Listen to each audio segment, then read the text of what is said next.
یہ تو پوری دنیا جانتی ہے کہ روز قیامت حضور صلی اللہ علیہ وسلم کے پہلو سے حضرت ابو بکر اور حضرت عمر اٹھیں گے، مگر کیا آپ جانتے ہیں کہ جب کربلا کی مٹی سے امام حسین اٹھیں گے تو ان کے پہلو سے بھی ایک ابو بکر، ایک عمر اور ایک عثمان اٹھیں گے؟ آخر کربلا کے یہ آج غازی ہم کون بات تھے؟ کرنے جا رہے ہیں جانتے ہیں سیدنا ابو بکر، سیدنا عمر اور سیدنا عثمان رضی اللہ عنہ کی۔ یہ وہ مبارک نام ہیں جن کی گونج سے ہر اہل ایمان کا قلب باغ باغ ہو جاتا ہے۔ کیا خوب کسی نے کہا ہے، یہ کتب حرم کی زینت ہے، یہ لوح و قلم کی زینت ہے، لکھ شاہ نفیس تو اس کو جلی، ابو بکر و عمر عثمان علی۔ لیکن ٹھہریے، آج ہم جس ابو بکر، جس عمر اور جس عثمان کا ذکر کرنے جا رہے ہیں وہ ہمارے خلفائے راشدین نہیں ہیں، بلکہ یہ سب غازیان کربلا ہیں۔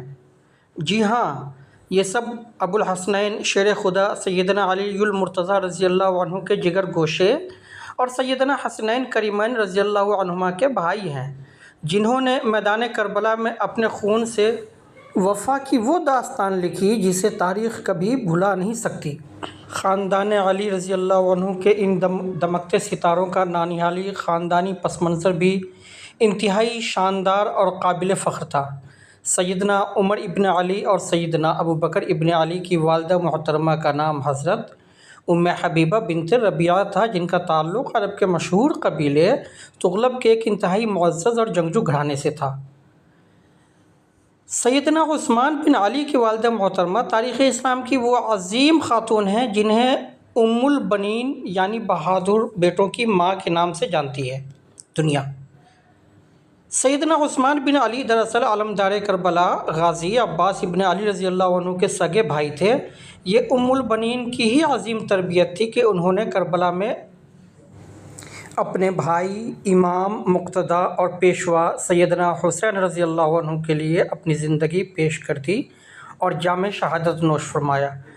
یہ لوٹا ہوا قافلہ مدینہ واپس پہنچا تو سیدہ ام البنین رضی اللہ عنہا اپنے جوان بیٹوں کی شہادت کے بارے میں یہ دریافت نہیں کیا کہ انہیں کیسے شہید کیا گیا، بلکہ تڑپ کر پہلا سوال یہ کیا، مجھے بس یہ بتاؤ کہ فاطمہ کا جگر گوشہ میرا حسین سلامت ہے؟ شیر خدا حضرت علی رضی اللہ عنہ کا اپنے جگر گوشوں کے نام ابو بکر، عمر اور عثمان رکھنا کوئی عام واقعہ نہیں۔ ناموں کا یہ خوبصورت انتخاب دراصل اہل بیت اطہار اور صحابہ کرام رضوان اللہ علیہم اجمعین کے درمیان دو طرفہ محبت اور باہمی عقیدے کی سب سے بڑی اور ناقابل فراموش دلیل ہے۔ یاد رکھیے، انسان اپنے بچوں کے نام صرف اور صرف انہی ہستیوں پر رکھتا ہے جن سے اسے والہانہ محبت اور سچی عقیدت ہو۔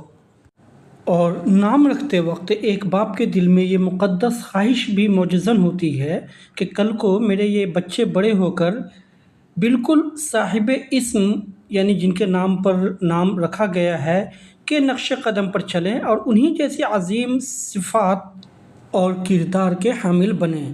یہ نام اس بات کا منہ بولتا ثبوت ہے کہ ان عظیم ہستیوں کے درمیان کوئی دوریاں نہیں تھیں۔ ان شہزادوں کا لڑکپن باب العلم کے آنگن میں اور جنت کے سرداروں یعنی حسنین کریمین رضی اللہ عنہما کے سائے میں گزرا۔ حضرت علی رضی اللہ عنہ کی تربیت کا کمال دیکھیے کہ ان کے اس کاشانے میں خاندانی انانیت، دنیاوی رغبت یا حسد نام کی کوئی شے نہیں تھی۔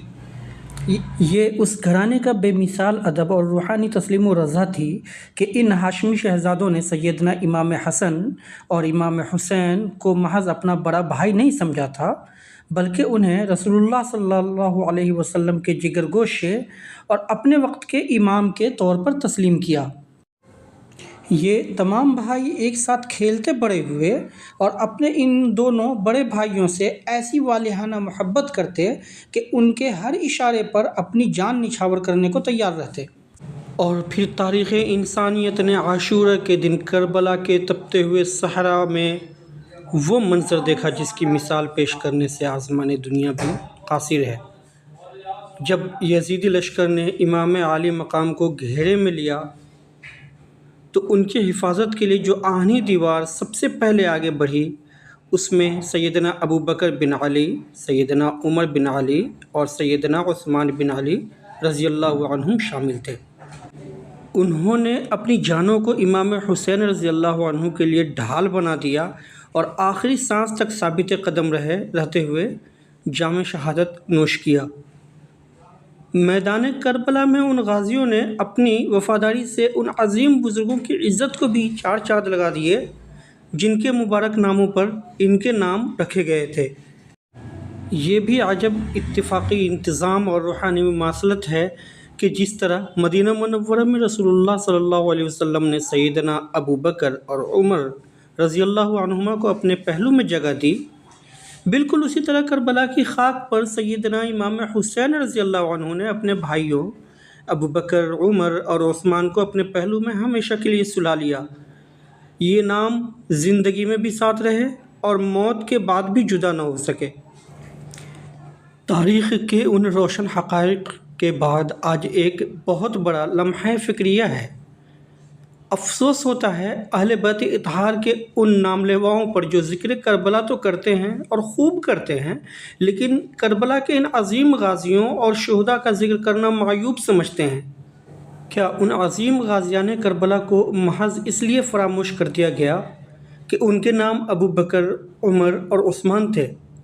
ذرا اپنے ضمیر سے پوچھئے، جس امام حسین رضی اللہ عنہ کو کربلا کے اس خون آشام میدان میں ابو بکر، عمر اور عثمان نامی محافظوں کے اپنے گرد کھڑے ہونے پر کوئی اعتراض نہیں تھا، آج ہم کون ہوتے ہیں جو ان ناموں کو ایک دوسرے سے جدا کریں؟ جب شیر خدا حضرت علی المرتضیٰ رضی اللہ عنہ کو یہ نام پکارنے میں کوئی آر نہیں تھی، تو حقیقت یہی ہے کہ سیدنا ابو بکر بن علی، عمر بن علی اور عثمان بن علی کا ذکر کیے بغیر میدان کربلا کی تاریخ بھی نامکمل ہے اور اہل بیت سے محبت کا دعویٰ بھی ادھورا ہے۔